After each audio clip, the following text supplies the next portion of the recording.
Halo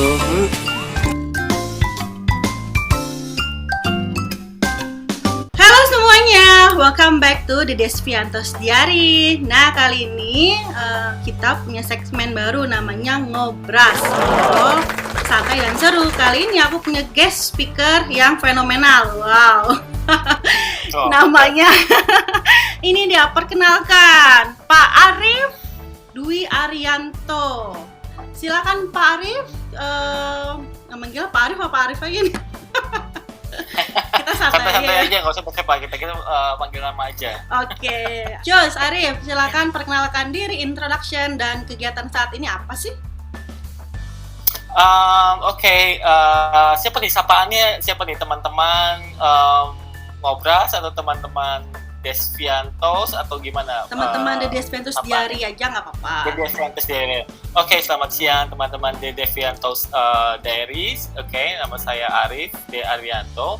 Currently working di salah satu international chain hotel di ISG Hotels and Resort, ya tepatnya, dan sudah berkecimpung di dunia hospitality since 2005, ya. So more than 14 years ya di hospitality industry. Gitu. I'm currently handling untuk portfolio Indonesia ya sebagai head of commercial area Indonesia. Handle 24 hotel, 8 brand dan 7 cities di Indonesia. Wow, luar biasa. Boleh di-mention nggak sih brand-brandnya apa aja sih kira-kira? Oke, IHG ya, mungkin teman-teman sudah familiar ya kan, teman-teman sobat ya, The Desvianto kan ada juga nih yang di luar hotel, jadi mungkin bisa di-explain apa itu IHG. Jadi IHG itu Intercontinental Hotel Group ya, disingkat IHG atau IHG Hotels and Resort. Di Indonesia mungkin familiar brand Holiday Inn, familiar brand Holiday Inn Express atau Crown Plaza dan Intercontinental. Nah, itu adalah salah satu bagian koleksi dari brandnya kita di Indonesia, gitu. Tapi nggak cuma itu, nggak hanya itu aja. Di Indonesia kita juga punya portofolio yang lain seperti upcoming Kimpton, kita juga punya Indigo Bali, kita akan punya Regent di Bali dan juga di Jakarta, gitu. Dan terakhir kita baru saja beli Stances. Di mana? Insya Allah Jogja. Oh, okay. Terakhir kita baru akan kita sudah akuisisi ya brand Six Senses. Jadi Six Senses Villa itu part dari IHG per 2019. Sih. Semoga opening soon di Jogja juga ya. Amin. Okay. Bisa. Komersial Head Indonesia itu apa? Sales marketingnya kah atau apanya? Oke, jadi commercial head itu mungkin di setiap perusahaan ada beberapa term ya. Jadi commercial head itu job functions-nya itu membawahi marketing, membawahi revenue, membawahi sales juga. Jadi 3 functions job ini di setiap hotel unit itu reportnya ke gue gitu. Jadi DOSM atau DOSM untuk bintang 5 ke atas. Kalau di IHG kita punya namanya itu Holiday Inn Express. Nah, itu nggak ada tuh posisi DOSM kan, hotelnya kecil, properti kecil. Posisi tertinggi mereka itu DOS ya. Jadi director salesnya report ke gue gitu. Revenue work really closely, tapi kalau untuk as a hotel revenue nanti yang disubmit gitu ya tiap bulan itu reportnya ke gue gitu. Keren. Keliling Indonesia terus ya. Selama pandemi gimana? Keliling Indonesia nggak? Iya, keliling juga. Cuma durasinya sih nggak yang rutin gitu ya. Tapi ya terakhir tuh Maret tahun ini ya traveling Indonesia. Jadi ke Bali, ke Semarang, Surabaya, Bandung gitu. Oke. Gitu. So jadi jadi kesibukan saat ini banget ya, maksudnya sibuk banget dong ya pasti ya. Oh iya, jadi lucunya dulu di kerjaan yang lama itu lebih ke satu hotel ya kan yang dihandle. Jadi satu hotel aja yang diperhatiin, satu hotel aja yang diurus dan fokus gitu. Tapi di sini kan 24 hotel nih. 24 hotel different brand juga, ada yang luxury, ada bintang 5, ada yang bintang 3, ada yang bintang 4 gitu. Jadi pay attention ke different market gitu kan. Banyak ada yang bintang 3 marketnya seperti ini, yang which is gue juga harus banyak belajar gitu. Ada bintang 5 yang gue udah tahu banyak gitu ya, di 8 tahun fokus ke luxury juga. Jadi lebih ke banyak informasi sama banyak insight juga, dan banyak belajar ya justru di yang sekarang. Tapi kalau masalah timeline itu very tight. Jadi, padat banget. Jadi Senin sampai Jumat itu I was like crazy dengan banyak meeting gitu. Jadi banyak meeting. Jadi biasanya gue bagi, jadi 24 hotel itu gue bagi di 3 hari, Senin, Selasa, Rabu. Jadi 3 hotel sebelum makan siang, 3 hotel setelah makan siang, dikali 3 hari, ya. Jadi 6 kali 3 ya. Habis itu baru gue kerjaan gue yang lain gitu. Kan ada follow up segala macam gitu. Luar biasa. Itu benar-benar harus bisa bagi-baginya ya. Iya. Ya tiap hari kayak gitu kita ada check in sama hotel gue, sama dosennya. Oke, gini kenapa pick up lu seperti apa, revenue lu kenapa turun gitu. Nah, jadi kalau the peak week-nya itu minggu kedua sama minggu terakhir. Jadi minggu kedua itu kalau hotel internasional tuh setiap minggu kedua tuh kita ada submissions ya, forecast kan ke global gitu. Nah, itu due-nya tuh tanggal 17 setiap bulannya. Nah, itu tanggal 14 tuh pasti gue udah sibuk banget itu. Udah gue balas WhatsApp itu 2 hari setelahnya atau sehari setelahnya. Jadi nggak main WhatsApp. Luar biasa ya. Tapi Arif ini loh termasuk garcep juga loh kalau balas WA teman-teman. Jadi luar biasa dengan kesibukannya, kalau dibalas WA cepat banget balas WA-nya, respect. Keren banget. Kalau hari Sabtu Minggu, tapi coba aja kalau weekdays. Apaan barusan dipuji loh. Ya, tapi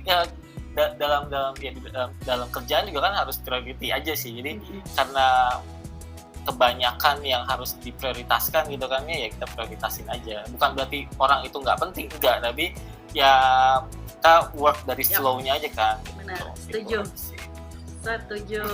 Sabtu Minggu sih bisa lah. Sabtu Minggu bisa lah gue balas. Oke. Nah, ini kan dari berbagai kesibukan yang udah mencapai posisi tertinggi juga kan. Sekarang udah megang area juga untuk Indonesia. Nah, seorang Arif ini pernah nggak sih berada di titik terendah dan gimana cara mengatasinya? Ya, namanya juga manusia ya kan. Pasti adalah punyalah the lowest point kita kan. Dan kadang kita bereact ke situasi itu juga sangat penting ya sebagai human being ya. Ada orang yang bereact ke segala sesuatu dengan ceroboh, reckless gitu kan ya. Kalau gue lebih what doesn't kill you ya doesn't stop you gitu, doesn't destroy you juga gitu. Dalam artian gini, kalau ini kan bukan pertandingan tinju ya, yang ada wasit yang hitung sampai 10 gitu kan ya. Kalau lu jatuh ya you take your time gitu ya, lu pause gitu ya, tapi lu harus bangkit lagi gitu. Nah, itu juga ada di diri gue sendiri gitu. Gue juga pasti adalah yang namanya lowest point itu ketika things doesn't works as you wish gitu ya, as you wish ya. Bukan berarti gue udah plan A, B, C, D nih, kayak bangun rumah nih ya, fondasinya begini kuat untuk lantai 3, ternyata hancur gitu kan ya fondasinya. Enggak, tapi kalau kerjaan atau karir atau hidup kan lu udah plan 1, 2, 3 tapi enggak terjadi ya bisa seperti itu gitu kan, nggak ada hitungan exact kan, nggak matematika kan gitu. Jadi ya ada tuh yang udah gue plan, gue begini ternyata nggak sesuai sama yang gue harapkan gitu. Terus gue pause gitu ya, gue lihat apa ya, kan gue udah ngelakuin A, B, C, D, E gitu. Oh ternyata complicated lah gitu, things yang gue nggak bisa kontrol gitu kan. Maksudnya if you can change things ya it's good, tapi kalau lu nggak bisa, either lu blend atau lu pindah cari tempat yang lain yang bisa memfulfill lu punya goals gitu kan ya, lu punya aspirations, itu yang penting gitu. Tapi jangan yang kayak aduh nggak bisa nih, ya udah gini ya deh gue gitu. Itu kan kayak lu udah jatuh kan, knock out kan, jangan pasrah, udah deh nyerah gitu kan, misalkan kayak gitu kan. Tapi di hidup ini kan nggak ada wasit, ya nggak, wasitnya udah diri lu sendiri kan, nggak ada yang ngitungin lu. Oke, Rama, lu jatuh nih lowest point 1, 2, 3, 4, 10 teng menang gitu kan, orang lain menang. Enggak, hidup itu adalah ya udah gimana lu menyikapi the lowest point-nya lu ketika lu jatuh atau lagi terpuruk, dan lu bangkit dari situ pelan-pelan gitu. Nggak ada harus hitungan 10 lu harus kalah, hitungan 3 kalau emang lu bisa lu bangun, kalau 5 bangun gitu, ada gitu. Tapi balik lagi, jatuh 7 kali bangun 8 kali, udah aja gitu.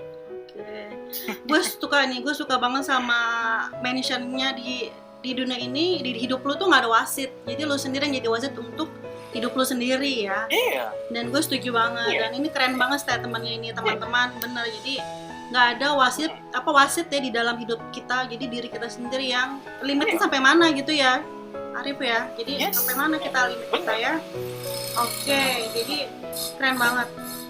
Once you stuck, jadi cari chance lain ya, cari kesempatan lain, jangan sampai menyerah lah gitu ya. Iya. Apapun itu, karena dalam hidup ini, satu, you are responsible to yourself ya, gitu. Ya Tuhan Allah bantu itu dengan cara yang lain. Tapi kalau misalkan kita gitu ya nerimanya nih, ya udah deh, gue begini deh, bos gue begini deh sama gue deh, aduh keadaan nggak membuat gue begini deh gitu ya udah gitu, means lu udah ngitung 1 sampai 10 untuk hidup lu sendiri gitu loh, atau untuk kondisi lu sendiri gitu, dan which is wrong gitu, it's a wrong attitude sebenarnya gitu. Karena ketika lu jatuh gitu kan ya, nggak ada tuh yang ngitungin lu, oke ya lu 3 hari deh begini ya, menyembunyi gitu dalam kamar gitu ya, feel disrespectful atau distress atau kayak ada tertekan gitu, burden gitu ya. Tapi ya it's your choice juga kan ya, untuk keluar. Oke, 10 menit deh gue keluar pintu deh, atau sebulan deh gue keluar pintu kayak gitu kan. Jadi bounce-nya itu atau rebound-nya lu dari titik terendah itu balik lagi ke orangnya gitu, dan setiap orang beda-beda gitu. Makanya hidup ini nggak pernah ada wasit gitu ya. Wasit ya lu sendiri yang nentuin kan, mau hitungan 10, mau hitungan ketiga, hitungan 5 lu bangun gitu. Setuju banget sama statement lo nih, keren banget. Oke, thanks so much Arif untuk sharingnya yang keren banget ini. Gue baru dengar nih istilah wasit dalam hidup, ini baru gue dengar, keren banget untuk sharingnya. It's good for me also ya. Tadi kayaknya belum di-share ya, kalau Arif ini adalah founder dan owner dari coffee shop salah ngomong, coffee shop di Jakarta. Coba dong share juga sama teman-teman The Desviantos Diary. Jadi itu sebenarnya bermula dari sebuah obrolan gitu ya, dan kesukaan gue sama istri gue lah gitu. Jadi kita berdua suka ngopi, dan kita berdua punya takaran yang alhamdulillah sama ya, namanya juga dua manusia gitu kan. Kalau misalnya nikah ya ada aja yang nggak cocok gitu, tapi when it comes to coffee, gue sama dia cocok nih, udah pokoknya takarannya sama, sukanya sama, gulanya takarannya gimana, pas gitu. So kita berdua cuma ngobrol-ngobrol aja, yuk kita bikin yuk, kapan yuk, kalau ada rezeki gitu ya. So ya udah, akhirnya kita plan lah seperti itu. 2019 tuh kita plan kayak gitu. Ternyata COVID kan, boom. Di bulan Maret 2020 kan. Ya udah, kalau udah COVID kayak gitu kan mau gimana kan, akhirnya ya kita harus merestrukturisasi kita punya plan lah, termasuk ya finansial juga kan ya, karena nama tahu kan juga hospitality, travel ya, airlines itu kan yang paling kena pertama kali ya, hit dengan COVID ya, dengan potongan gaji, pemasukan segala macam. Nah dari situ mulai nggak mulai itu carried over sampai end of the year 2020 tuh mah. Dari bulan Maret plannya itu harusnya Agustus tahun lalu tuh ya, karena kan waktu itu kan kita pikirnya nggak ada COVID ya. Terus kita pikir gimana nih gitu, kita ada potongan gitu, terus ada tabungan segini gitu, ya ada uang sana sini gitu kan yang kecil-kecil gitu ya, invest sana invest sini. Tapi gue berpikir gitu, gara-gara ngelihat salah satu YouTuber juga gitu, Arif Muhammad gitu ya, jadi dia ada sharing di Instagram kayak gitu, dia bilang kalau lu hidup masih bergantung sama gaji, dan sekarang lagi COVID, lu bergantung sama tabungan lu ya. Terus dia bilang kayak gini, gimana caranya tabungan itu, misalkan lu punya 500 perak, jadi 550. Enggak, lu 500 perak bulan depan jadi 450, bulan depannya lagi jadi 400. Gue langsung mikir tuh, iya juga ya, kalau gue ambilin terus tabungan ini, ya akhir tahun ini pasti akan dari 400 perak nih jadi 300, jadi 400 kan. Kayak gitu kan, gitu. Jadi gara-gara itu ya udah gue akhirnya bilang sama bini gue, bilang udahlah, kita bikin aja gitu dengan budget yang ada aja, gimana 500 perak ini jadi satu investasi yang bisa kita putar gitu. Akhirnya April tahun ini kita buka gitu, gue sama bini buka gitu. Dan alhamdulillah ternyata responsnya nggak jelek juga, maksudnya nggak bagus banget gitu juga, tapi nggak jelek. Di bulan pertama kita BEC, break even cost. Jadi basically udah kita yang kita keluarin itu sama yang akhir bulan yang kita dapat itu balance, which is itu is a good start. Ada orang bilang bisnis itu rugi segala macam ya gitu. Jadi akhirnya kita buka dan I think ya itu salah satu caranya lah yang kita bisa maintain uang segini, ya gimana caranya jadi 550 atau 510 gitu. Jadi akhirnya berarti emang harus nekat ya? Ya kalau bisnis sih sebenarnya bukan nekat sih. Jadi kalau nekat itu bahasa Indonesia, kalau gue nih ya Maya, bisnis itu harus nekat gitu. Kalau gue nggak sepaham sama itu, gue nggak setuju sama itu. Bisnis itu at least lu tahu apa yang lu lakukan gitu loh di bisnis itu. At least lu tahu cara perhitungannya, lu tahu cara finansialnya kayak gitu. Nekat itu konsekuensinya tuh kayak lu nggak ada plan gitu loh. Dia maju aja deh, mati aja deh kayak gitu loh. Enggak gitu. Jadi kalau misalkan lu harus ngomongin bisnis, gue lebih suka pakai kata-katanya resiko. I see. Resikonya apa nih? Kalau misalkan pendapatannya gue begini, karena when you talk about risk ya atau resiko, berarti lu punya calculations kan, gitu kan, ya berapa hari, sebulan gitu ya, terus lu harus factor in berapa jam itu kafe beroperasi ya kan, bener karena PSBB lo inget lo kan nggak dari jam 7 sampai jam 10 malam gitu kan, lu harus hitung juga gitu, targetnya sesuaikan lagi gitu, gaji karyawan gitu.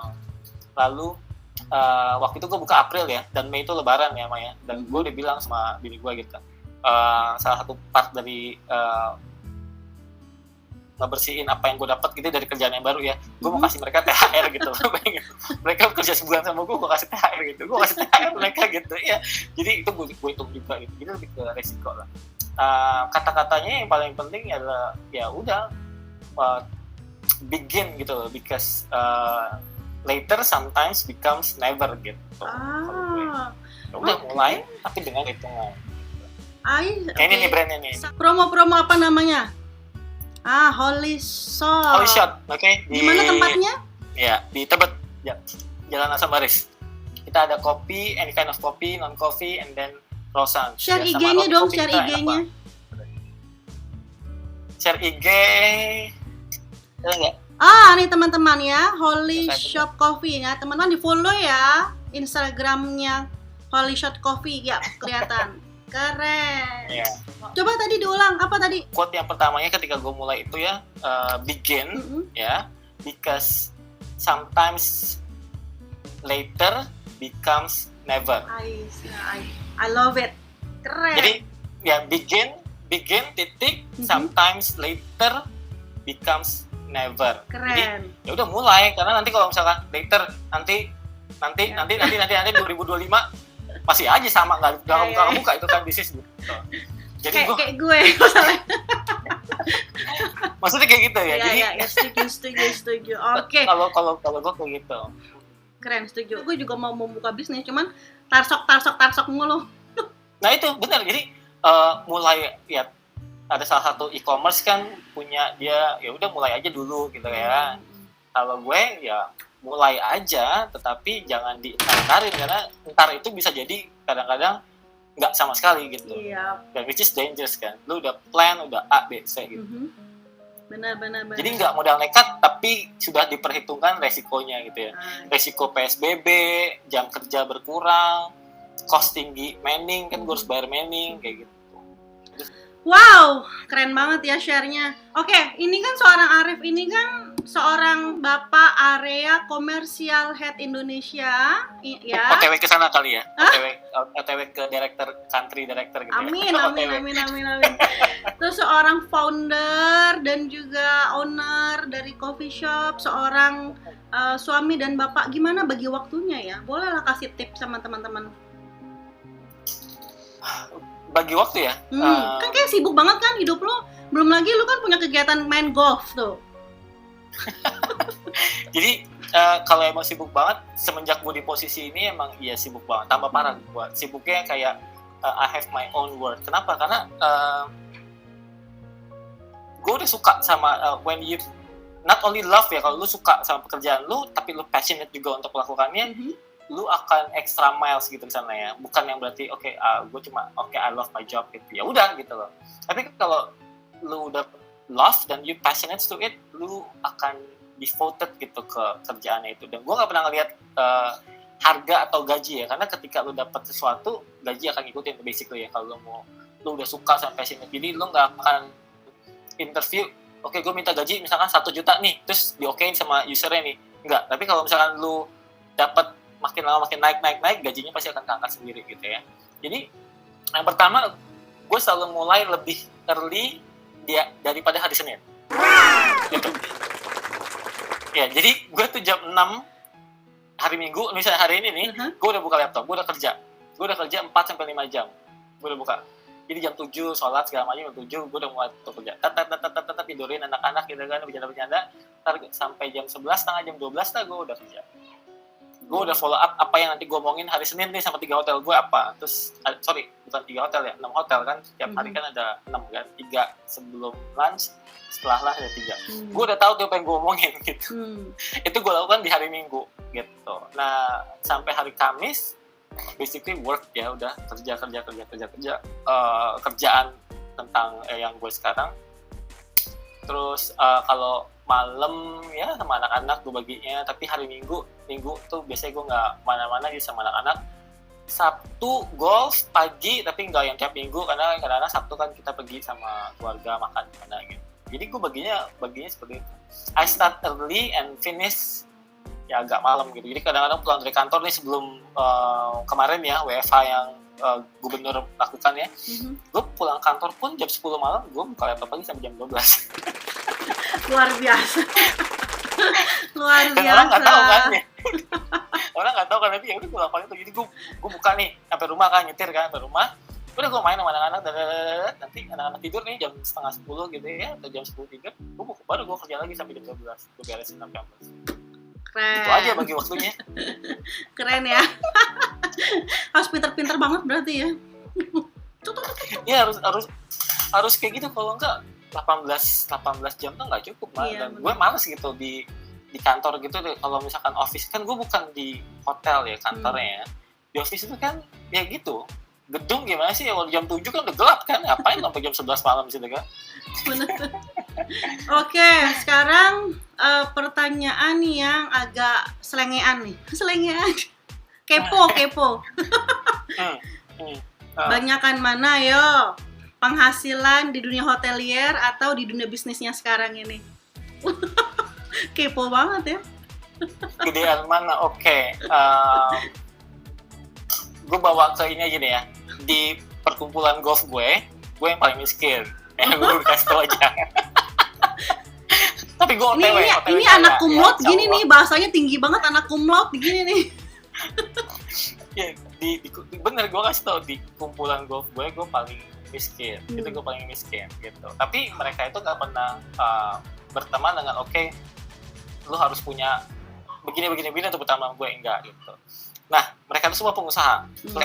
Purely pengusaha dan gak ada yang kerja sama orang. Itu ya. Nah, ketika gue buka bisnis sekarang ini, mereka bilang, gimana main di 2 kaki katanya gitu, di 2 kaki ya. Karena gue masih kerja corporate slave kan, gitu. Di satu sisi, gue juga punya side bisnis sendiri kan, namanya side hustler gitu kan. Gimana? Ya kita tunggu lah, mudah-mudahan 5 tahun lagi lu bisa main di satu sisi katanya. Di sisi kita nih, pengusaha gitu, katanya mereka gitu. Tapi yang sekarang lagi, kalau misalnya pertanyaannya besaran mana, masih besaran yang corporate slave lah ya, untuk penghasilan gitu. bisnis ini merintis ya lumayan lah, bulan kedua udah adalah 2% profit, 2% ya. Gue bener gue kata 2% doang profit, tapi kayak seneng aja. Ternyata nggak dengan hard work kayak lu gitu ya, lu siapin segala macam, kalau lu udah perhitungkan ada untungnya juga loh, walaupun kecil ya begini untung gitu. Itu loh, Mak. Nah, ya gue sih kalau ngelihatnya lebih ngelihat di dua sisi. Jadi dulu kan apa sih buang-buang ini gitu kan ya, nanti pesan lagi gitu kan ya, jadi agak pelit gue sekarang gitu ya, karena ke karyawan gue ya, ke kafe, karena gue pikir kan kalau kita kerja sama corporate life kan ya udah ada budgetnya buat beli pensil misalkan ini ya 100.000 misalkan ya, patah masih setengah udah buang gitu ya. Tapi kalau gue di kafe gue, di bisnis coffee shop gue itu masih ada, pakai jadi lebih ke sana sih ya. Jadi belajar hal-hal yang kecil tapi jadi lebih cerewet ya gitu. Itu sih. Keren ya, keren. So, kita sudah gitu. Hampir di penghujung nih. Arif, keren banget loh sekarang share informasinya. Semuanya keren banget, berguna banget. Dan sebelum kita closing, kasih ujangan mungkin salah ya. Closing statementnya kira-kira dari seorang Arif apa nih? Kalau gue sih sebenarnya gini ya, we are in the situation yang not easy, okay, for Indonesia and for the world ya. Apapun yang lo lakukan ya, when it comes to salary atau earnings yang mungkin teman-teman di luar sana yang lagi bermasalah, jangan pernah berputus asa, itu nomor satu. Jangan pernah menyerah gitu kan. Jangan pernah bergantung sama single income. COVID mengajarkan kita itu loh. Jangan pernah bergantung sama single income. Ya. Karena mungkin zaman dulu sebelum ada COVID kan, udah I'm happy dengan kerjaan sekarang gitu, tiap bulan dapat gaji gitu kan ya. Tapi ketika COVID kena kan, di dunia ya semuanya kacau gitu. Ya, jadi yang paling penting itu jangan pernah bergantung sama gaji kalau bisa gitu. Dan apapun yang lo lakukan, lo harus love it and you need to passionate about it, dan gak usah mikirin deh orang lain ngomongin apa segala macam begini begitu gitu. At the end of the day, hidup ini adalah miliknya lo, dan lo bukan lo nggak punya wasit untuk hidup lo sendiri. Dan apapun yang bisa berpenghasilan baik ya, berkah buat lo dan keluarga lo, just do it gitu loh. Walaupun itu kadang-kadang kayaknya kok sibuk banget sih gitu, sampai nggak ke teman-teman lagi, nggak seperti dulu ya, karena memang prioritasnya kan udah mungkin udah beda ya gitu. Mana mungkin agak jauh, tapi bukan menjauhi, tapi lebih ke ya dengan kerjaan ini udah ribet gitu kan ya. Tapi kalau memang itu yang lu pengen ya lakukan gitu. Kayak misalkan lu punya YouTube ya, lu serius dengan ini, passionate dengan ini ya, just do it gitu. Dan orang juga tahu kan, oh dia busy dengan kerjaannya dia as a YouTuber gitu kan ya gitu. Jadi itu sih pesan gue sih ke semuanya ya. Jadi nggak cuma ke lama aja gitu ya, tapi ke semuanya. Keren. Hidup ini nggak ada wasitnya, wasitnya lo sendiriin. Nggak ada yang ngitungin 1, 2, 3 sampai 10, nggak ada. Nggak ada ya. Mau sampai berapa tahu kita tepar gitu kalau jangan sampai. Iya, sampai kita nggak ya kan ya. Maksudnya hidup ini selesai ketika kita udah tepar gitu kan ya. Tapi hidup ini nggak ada wasitnya. Nggak ada yang ngitungin lu kalau misalkan Rahma the lowest point gitu, ngitungin sampai 10 gitu, nggak ada. Keren banget. Nggak ada. Pesannya keren banget tuh. Arif keren banget, sumpah keren banget. Ini luar biasa loh, banyak banget loh yang dipetik dari ngobrasnya kita hari ini bersama Pak Arif, teman-teman. So, ini mau promo lagi? Kopinya, oke.